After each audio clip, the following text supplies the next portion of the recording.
كاينة واحد الحاجة سميتها الطموح، وكاينة حاجة سميتها الطمع. الطموح ديما كيجي من وراه النجاح، كيجي من وراه كل ما هو جميل، بينما الطمع كيتبعو الأسوأ. كنقولوا الطماع يقضي عليه الكذاب، كنقولوا الطمع طاعون.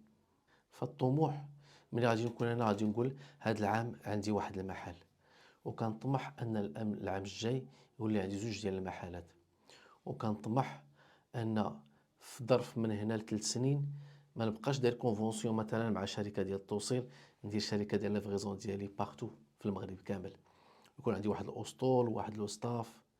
كنطمح باش كل مدينه يكون عندي فيها ان بوين دو فونت. هذا كله طموح ولا عيب في ذلك. لكن الطمع هو ملي نولي نبغي او نتمنى نسيطر على السوق، وانا بوحدي اللي نخدم ونقضي على جميع المنافسين. هذا الطمع مذموم.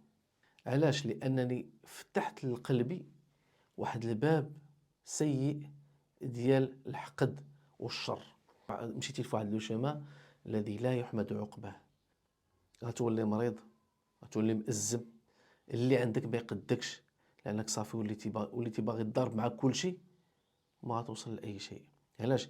لان كاين الله تبارك وتعالى مقسم الارزاق. انت باغي تسيطر على السوق، وباغي انت بوحدك اللي تبيع وتشري، وباغي ايوا، ودوك العباد كاملين اللي الله تبارك وتعالى موعدهم، قال لهم وفي السماء رزقكم وما توعدون. يعني الانسان يحدد اشنو باغي في هذه الحياه. واش باغي تعيش بطموح وامل، ولا باغي تبقى تبع الطمع الطمع الطمع الطمع تتهود؟